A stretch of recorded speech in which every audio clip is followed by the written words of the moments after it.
Today we are interviewing Sarah K. Wiant, who is professor of law at Washington and Lee University and also held the position of director of the law library from 1978 until 2010.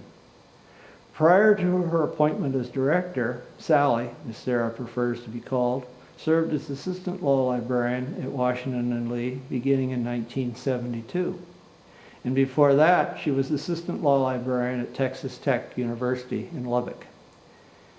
I should also mention that Sally earned her law degree from Washington and Lee in 1978, having entered the school the first year that women students could enroll there.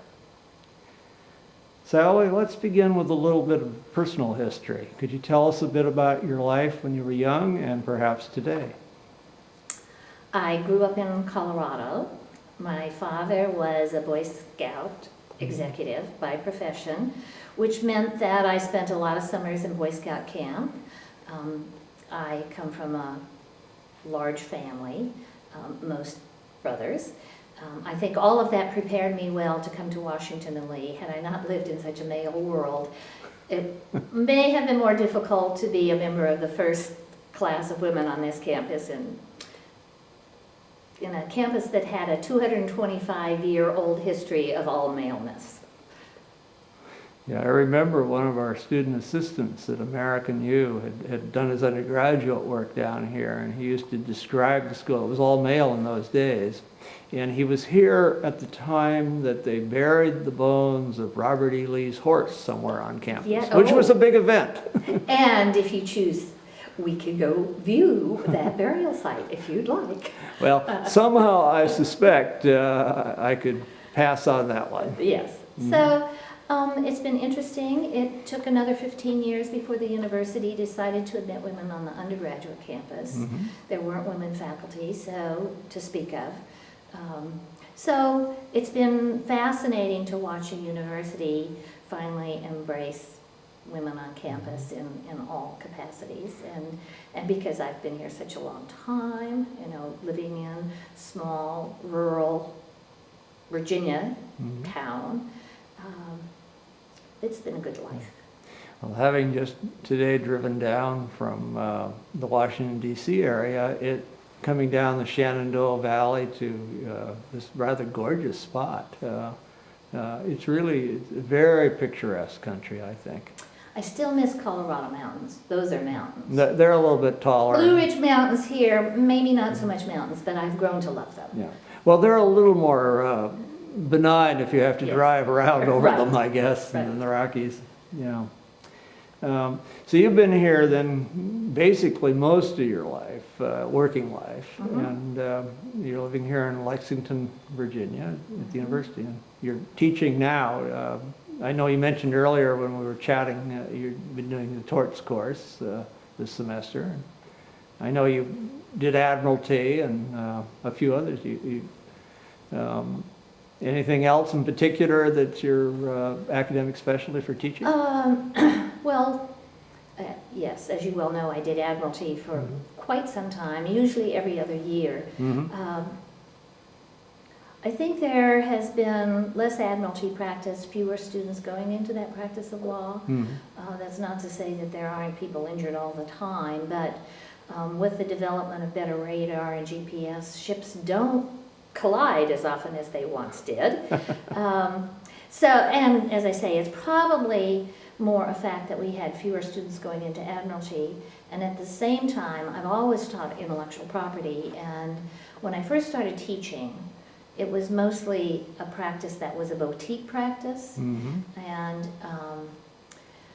then the whole body of law just exploded, and the dean kept asking me to teach more and more, and finally I said, well, there are only so many hours in which I can teach. I always was teaching at least a half a load, and sometimes as much as a 3/4 load in addition to the library.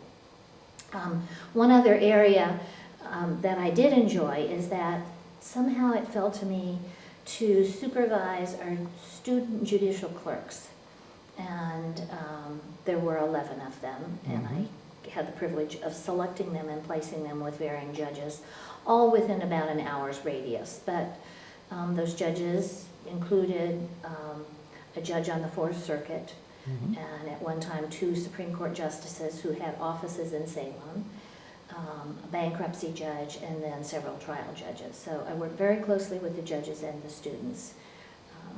And when the law school decided to implement this new third-year practice program, the number of hours increased to a level that I just simply could not do that and teach a third-year practice course in intellectual property. And finally decided it was time to stop administering. I think by the time you see things coming around 2 and 3 times, I think I've just about experimented with most things, except for ebooks, which I think is really a challenge, and we can talk about that later. But I decided it was time to step away from administration and take on even more teaching. And then I was asked if I would teach a first-year course. And I've always had colleagues who talked about how much fun it is to teach first years. I never had the time to do that because I had taught Admiralty and because a lot of IP is business. Tort seems to be the logical area. And at Washington and Lee, substantive first-year teachers also teach first-year writing. I had obviously supervised enormous amounts of writing, but I had never tried to teach somebody who really generally did not have a clue about legal writing. And so it's been challenging and heartwarming, and my sections are small enough, and there is an exceptional bonding, and you see these students and they come in to talk to you and share all kinds of things with you, so it's been rewarding. That sounds like it was very enjoyable over the years. I also taught at American in the 30 years I was there, but I only had to teach a third of a normal load, so I had a much lighter teaching load than you did, Sally. But I also taught Admiralty. So again, I had second, third, mostly third-year students and foreign students who were in our LLM program took the course quite heavily.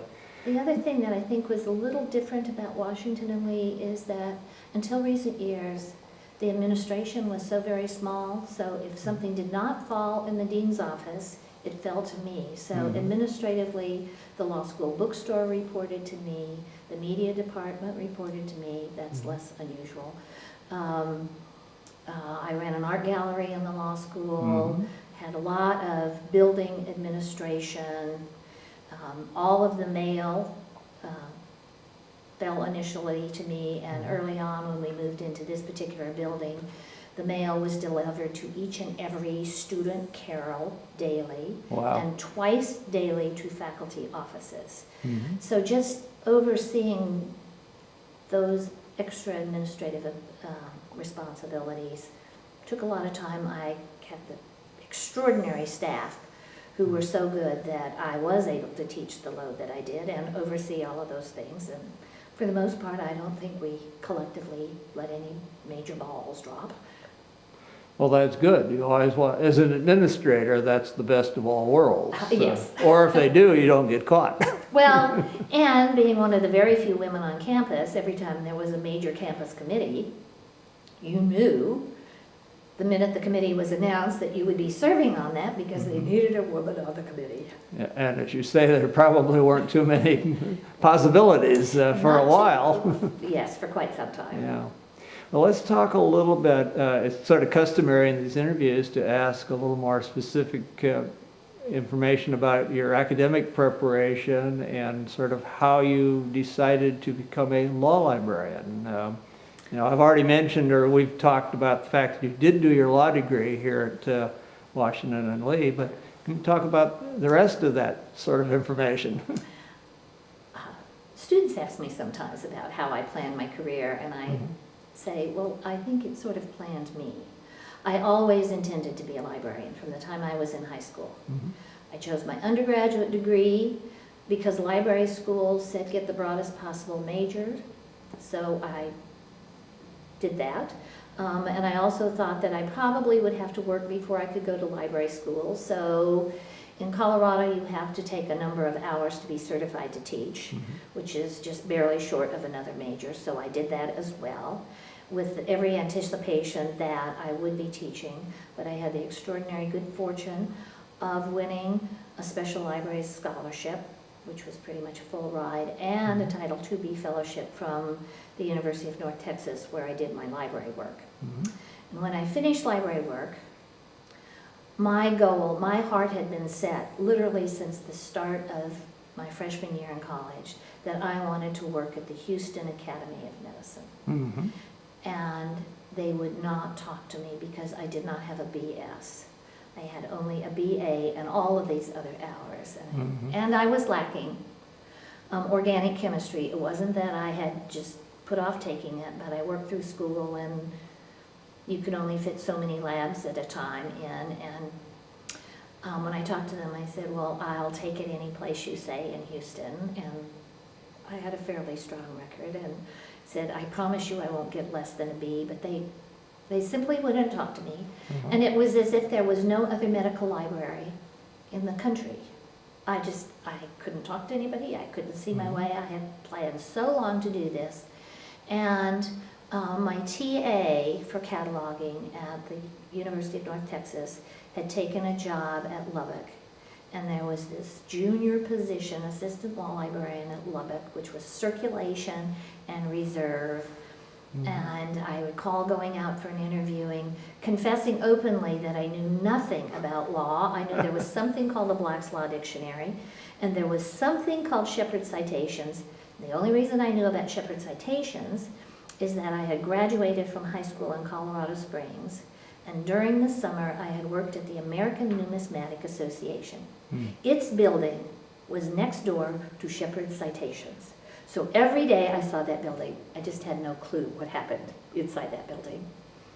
And I was told I really didn't, for the position at Texas Tech, that I really didn't need to know very much about law, that I would be expected to take the legal research course, which of course made sense, that I would also, part of my responsibilities were also as the junior cataloger.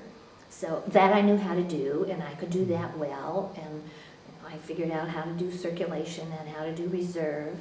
And then I went to my very first meeting, which was the Southwestern Association meeting, where I met Al Coco. And he asked me at that meeting whether I was going to go to the AALL Institute that summer. And I didn't know. The other junior librarian and I drew straws, and I won the straw to go to the first of the AALL rotating institutes. Coco told me at the time that he had someone on his staff who was Lolly Gassaway. He said, I think you and she would be really good friends. Would you think about sharing a room at the institute? And he said, I happen to know what the per diem is for the state of Texas, and you're going to starve if you don't share a room. And I thought, oh, fine, I'll share a room. So Lolly called me one day and said, I'm going to the institute. Would you consider sharing a room with me at the institute and maybe at the meeting? And I said, of course.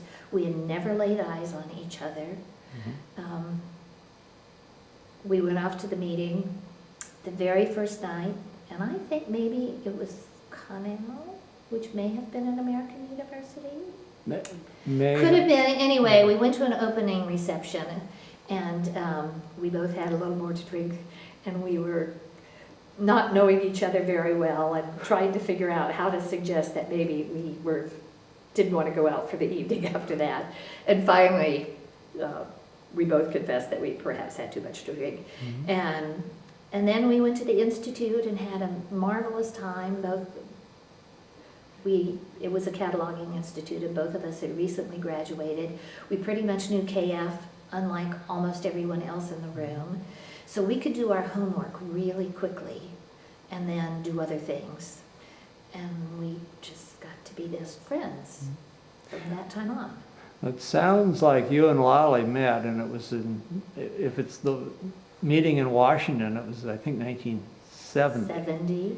And the interesting thing is it was your first annual meeting, but it was not hers. It was not hers. Because she was working with us at the University of Houston with Al Coco, and I was there. And the previous year, the annual meeting was in Houston. Right. And so She was old hat in all of there were this. only like 5 or 6 of us in town that were involved as the local arrangements people. She, Coco, and I was one of them, Dwayne Gay, and maybe 1 or 2 others.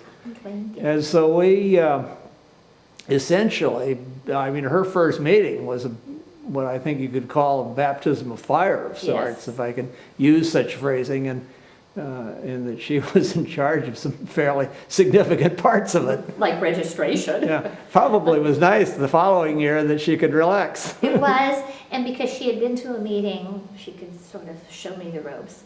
I had never been east of the Mississippi River. Wow. To that. Yeah, and to go to DC is, well, that's So- pretty east. And she was in law school at the time. Yes. And at that meeting, and I was talking about, well, that I actually thought, law was kind of interesting, and since medical libraries, I thought, had not worked out as I had envisioned, I thought law was kind of interesting, and she said, well, maybe you should think about law school. Mhm. So I actually had taken a class at Lubbock before Washington. I don't know, to this day, I don't know how Washington and Lee found me, quite honestly. Well, as I recall, the head librarian here, it didn't call them associate deans or directors. It was They called them law librarians. Was Peyton Neal. Yes, And yes. he was very well connected, and it remains so. I mean, Yes. he is not, in a normal sense, a practicing law librarian these days, but he's always been in the mix. And in those days, he certainly was, and a very, very, well-connected one for a young guy. So I came to Washington Yeah. Lee to be assistant law librarian, and talking with the Yeah. then dean, I said that, I was thinking about law school sometime, Mhm. and Dean Steinheimer said, well, I'm sure you can do this job. I would like to have you do the job. Here's the deal. You take this job, and I will send you to law school, and I will pay for it, and I will buy your books. But you have to go to law school for 6 years because I need you to do the job that I would like to hire you. And I thought, wow, was that a good deal?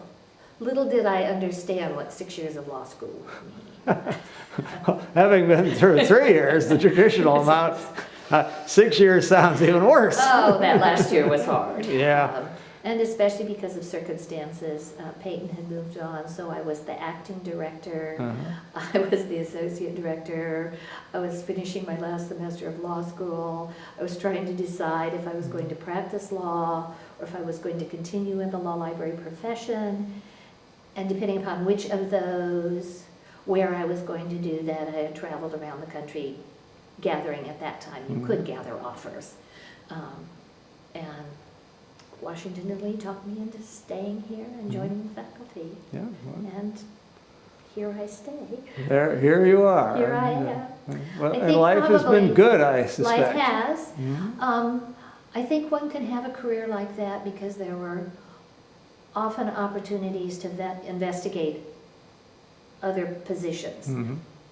And as we all know, there are times in one's career when you get really frustrated with a particular dean or just particular events. Mhm. And if you know that you are still marketable and that you're choosing to stay here, not that you have to stay here, but you could choose to stay here, it makes moving on over those hurdles a whole lot easier. And I've fortunately had all those opportunities Mhm.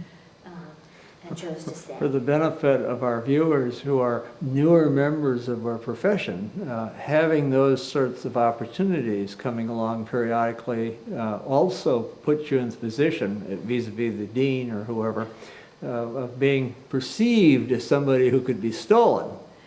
I suppose that is true. And that works, of course, when Yes. you get around to discussing things like salaries and stuff. At least So- it certainly has for many of us Yes. in the past.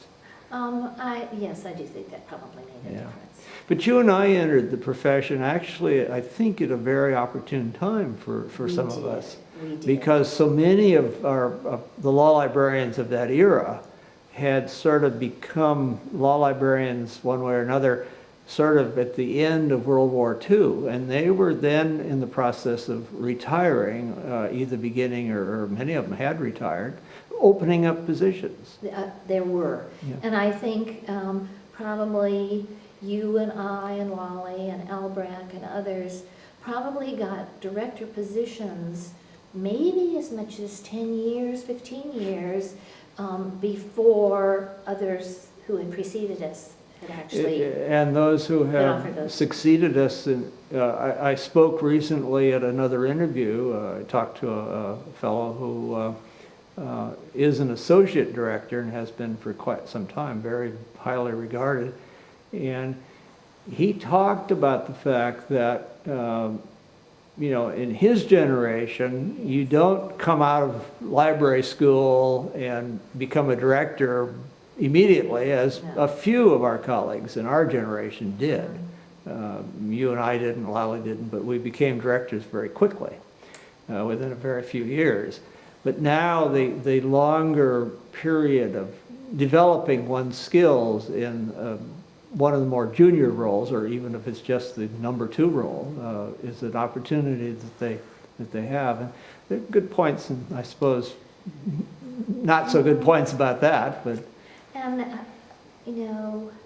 I suspect one of the good points is that they have had a longer window of time to develop their administrative skills. Mhm. And I think managing libraries and the integration of libraries and all that's going on may be more complex than it was when we initially started. Certainly not when we I decided think to step so. away, but. I agree with you. It's a different world now, and been a lot of changes in our careers, but it's now there's a lot more to it, I think, which is good.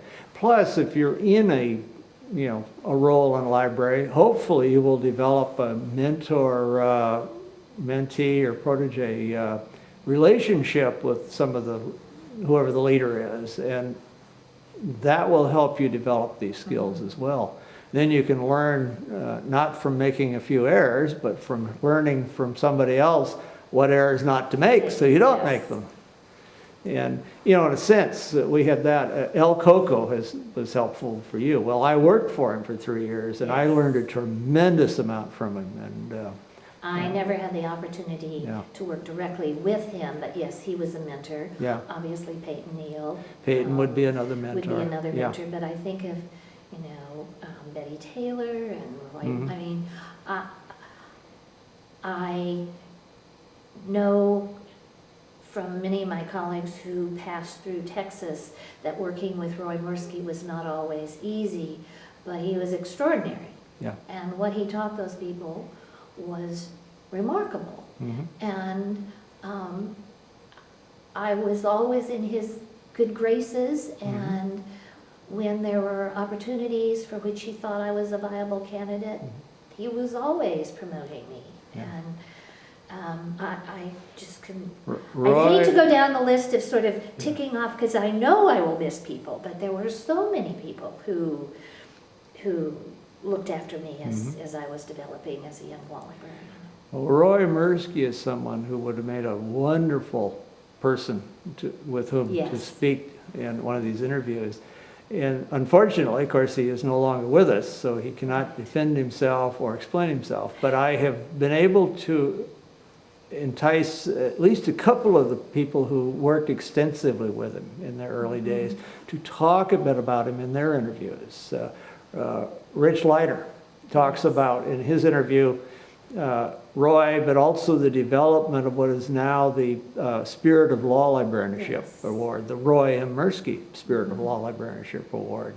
And Frank Liu, in an interview, talks a lot about Roy, or I think he called him Mr. Mursky most of the time. Right. As everyone who worked for him at the time did while they were Did. working for him. Yes. And these are interesting, I think, in their own right. And I mention it so that maybe some of our viewers will decide to take a look at some of that information I think and so. learn a bit more about Professor And then Mursky. you think about contemporaries, too, who made a difference. People, I never cease to be amazed at Bob Baring. And Yes, sort of all that he does, and how he thinks about issues, and how he so generously shares of his time, his thoughts, his mentoring too, even yes. with with colleagues, who are more or less in the same generation. Yeah, he's somebody that is mentioned periodically and by others in these interviews, and he's somebody that we haven't yet interviewed, but we certainly hope he will agree to it, because he's among the group that we want to talk to for an interview. And he's a high priority person because of his wealth of experience and background and, all the things you're just alluding to. Yes.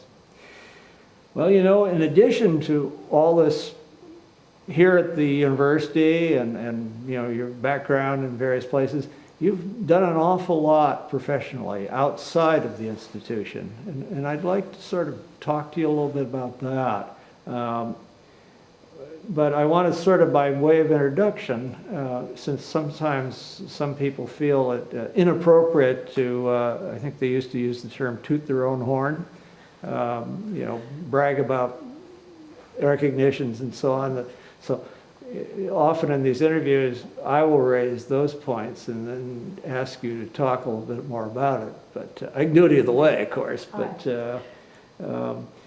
you've been a member of the Special Libraries Association for many years, the Southeastern Association of the American Association of Law Libraries, the Virginia Association of Law Libraries, and not only member, but you have a long list of committee appointments, chair positions. You've done significant things there.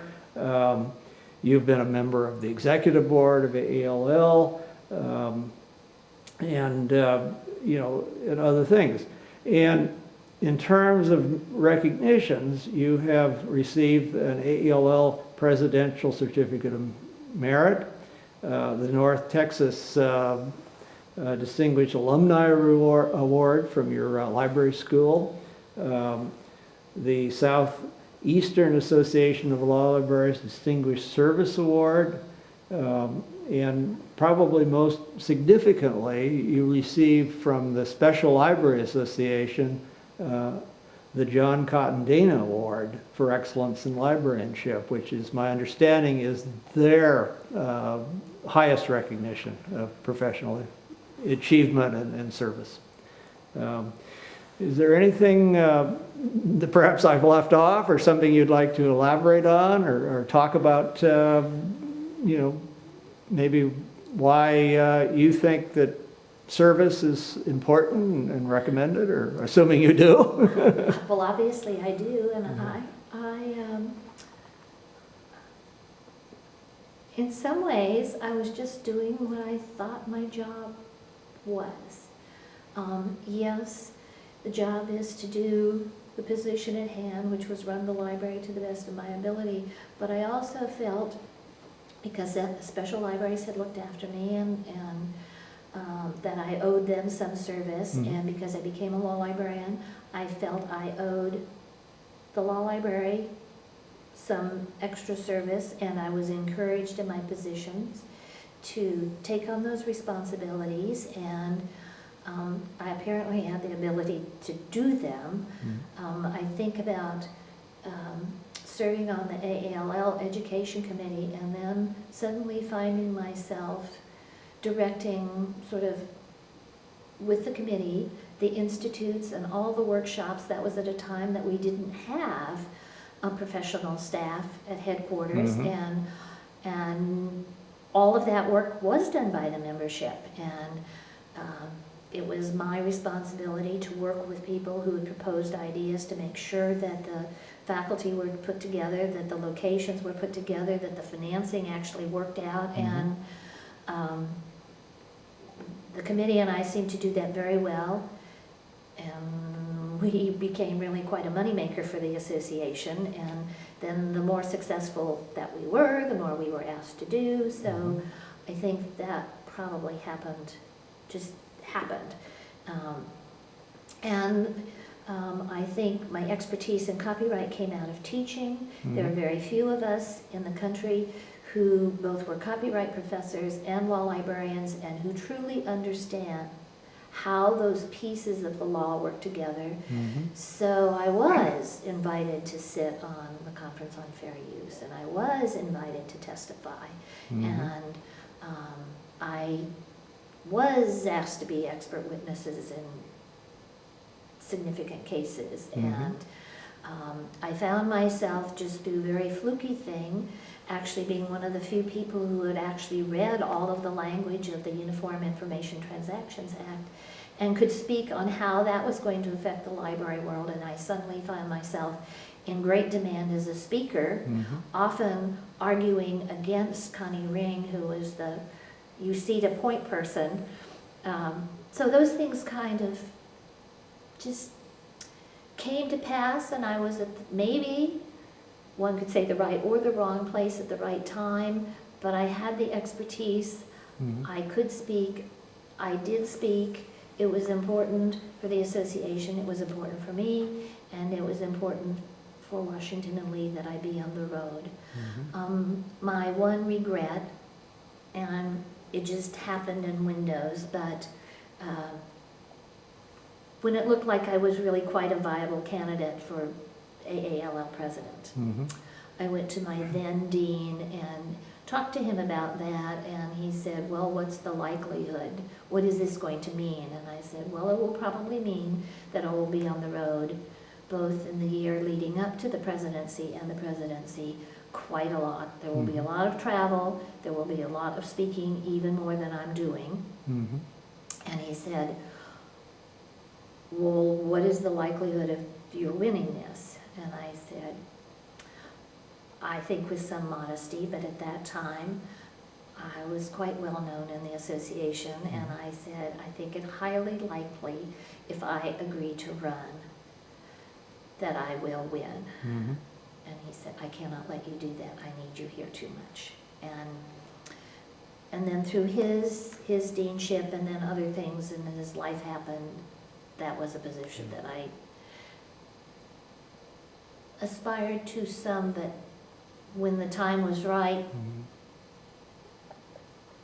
I wasn't permitted to do Didn't quite work at that So point. it didn't quite work out. So I redirected my energies into service that were in the sizes of pieces that I could manage and still do all that the deans. I've had a new dean, well, since my first dean, he was a long-term dean, but since that, like every place else, probably every 5 years or even fewer.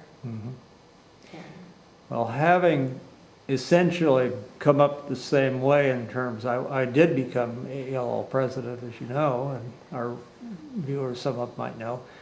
And yes, it's a contested election, and good people will run, and you cannot guarantee to your dean that you will win, or to yourself, but the vetting process, only the best, I think, become candidates. And of course, I know you and knew you and respected you and would have voted for you, I'm quite sure. I don't know who was running against you maybe, but Do you know, I'm sure I would have, and hopefully you would have won and been an excellent president.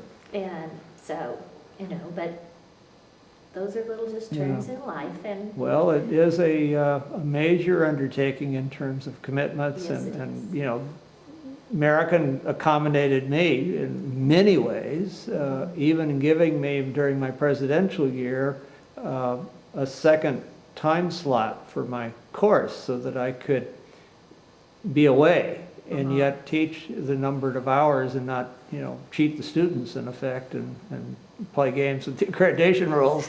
didn't want to do that, no. Yeah, so I was able to get my courses in, but it took, a lot of accommodation, and my colleagues in the library filled in an awful lot of gaps. So it is not an easy decision to undertake that role. And we're, as an association, all the better for you having done it, and so many people who Well, have thank stepped you. up to the plate. If you had been in that group, it would have been wonderful too. So, Yeah. Well, you and I are sort of at the end of the continuum where we've worked. Actually, I've already retired. You are on the verge of it. With sort of that in mind, would you like to put on your futuristic hat or whatever you want to call it and talk about perhaps some of the changes that you see and anticipate in the next few years? And kind of the role that libraries and law librarians might play, say 5, 6, 7 years out. If you want to take a chance and guess, which is what a guesstimate, I guess, is the word. Guesstimate. Well, in some ways, and I don't mean this to sound like doom and gloom, because I think there's still a bright future. But in some ways, I think we may have lived through the heyday of law librarianship. As we see changes made, and for some good reason, that law librarians, certainly in the academic world, are not being offered tenure track positions, whatever that means. Some places choose to accommodate and fully integrate their law librarians into the fold even without that, but I see fewer and fewer schools willing to look after the law librarian in the way that they might be had they been on a tenure track position. I see us as a country taking longer to recover from the downturn in the economy, and I think that has a tremendous effect on the amount of money available to the law library. Law schools are being strapped in every way imaginable. The expansion of clinics takes a lot of money, and other than faculty salaries, the only line that has historically had a significant pool of money has been the law library. So I think law libraries have been rated in terms of money, in terms of space. Now, it is true that it is a significantly different world and that you don't need multiple copies. You don't even really need to have a print copy of the National Reporter System to have a quality library, although I do think that students sometimes don't have as full of appreciation for what is in a database and how the pieces relate to each other when they have not experienced seeing physically how the sets may relate to each other. But I think, likely we're just going to learn to deal with that in a very different way. So, yes, you hear presidents, certainly in the academy, talking about maybe not doing more with less. We use that for so many years that's an old adage now. So we just now are smarter with less. And I think there's a lot to be said with that. The amount of technology that a lot of librarians manage, and of course at Washington and Lee, the media department was built by the library and administered by the library until pretty much the early 2000s. We built the first computer labs. I can remember having a conversation with the dean when we were trying to decide whether to add PCs. And the argument at that point, we'd gotten over the hump that we were going to do this. So the argument was, are we going with Wang's or are we going with IBM?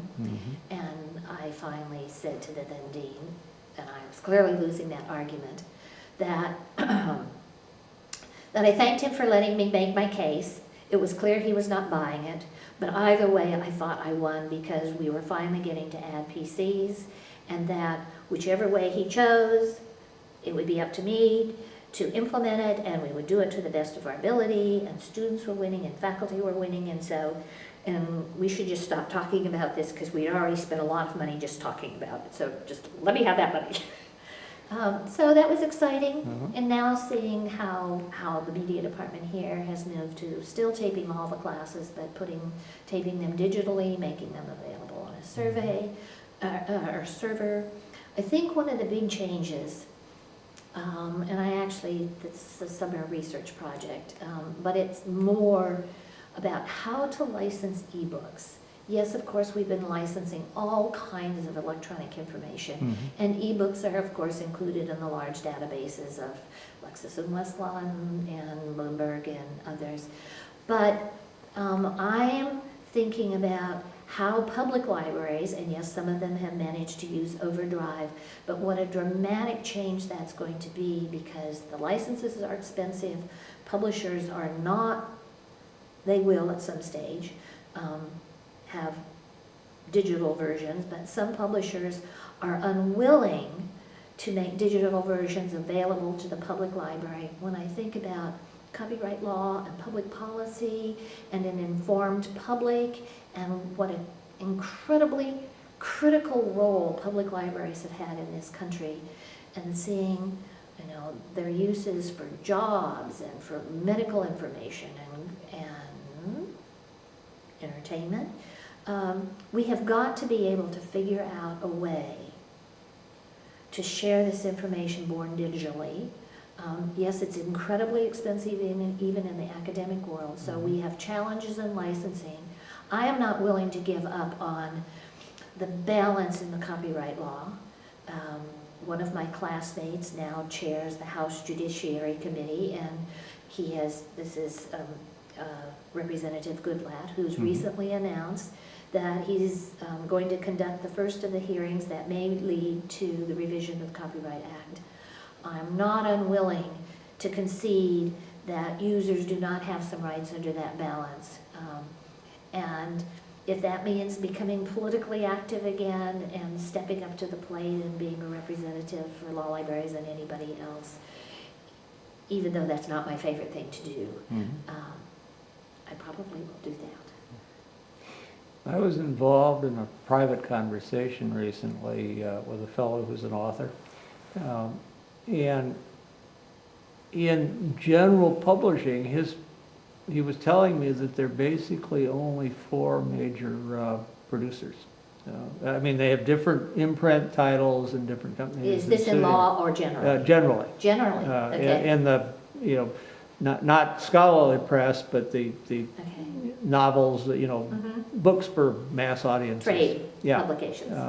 That there are only basically 4 major places behind that. And I would imagine, given that consolidation, they are working to protect their investments and, you know, from their perspective, as Yes. restrictive as they can be, and with digital media and its the ability to reproduce it and share it, that is a bit inconsistent probably with what they view as their best interests. So. Well, yes, and they're absolutely right Mhm. in that the public, for whatever reason, doesn't fully respect this particular federal legislation, and we need to do more about educating, and we need to do more about enforcing, and we need to do more balancing when balancing is appropriate. I mean, I remember when you and I were much newer in the profession, and the photocopiers had come in, the good ones. The good ones, yes. And the Good question ones. was, could you reproduce, say, an article from a journal or a Yes. piece of a book, or was that a violation of the publisher's copyright? And it resolved initially, as I recall, through sort of common law. The courts had decided that there was a fair use. And then later, those of you who were testifying and working with Congress were able to get that institutionalized, shall we say, or added to the Copyright Act itself. But there was still much controversy over it, and I Yes. think one of the reasons that publishers and content holders continue to be frustrated is that for that window of years, there were so many unauthorized copies for Yes. which they did not get any funds. Yeah. And they would like to close that gap. Yeah. And I can appreciate that. And they But we still somewhat in did. education need to be able to do something. The public still needs to be able to use copyrighted information in limited It is a ways. tricky balance, It's a very because tricky you're right, balance. it got out of hand and you had these little companies that would reproduce classroom materials sort of willy-nilly, and they eventually, And that had to lawyers. end because a lawsuit Yes. was successful in saying that went too far. It was Law not fair firms use. Reproducing countless numbers of copies Mhm. of very expensive newsletters. Yes. That was just wrong, in my view, and I actually agreed to be an expert witness in one of those cases, where the plaintiffs really wanted somebody who was a well-known figure in law libraries and who was willing to say, no, that is not an acceptable practice. Mhm. Well, it sounds like it's going to be reconsidered again. From It what you does. tell me, your classmate is now in the Congress. And he's been in Congress for many years Yeah. now, and now has risen to Well, this quite high level of prestige. yeah. Very early on in this interview, you talked about meeting Lolly Gassaway, of course, a very esteemed colleague of ours and Yes. somebody we both have worked with. She too had developed quite an expertise in copyright and has done a lot of the same things you have. And I imagine you parallel each other and work together. And she's probably even regarded more highly in circles than I, with good reason. Yeah. We started out teaching workshops on how to use the Library of Congress classification system for law, Mhm. and then we moved on to copyright workshops. We've written together, I don't even know how many workshops or how many professional programs on which we've appeared together. Yeah.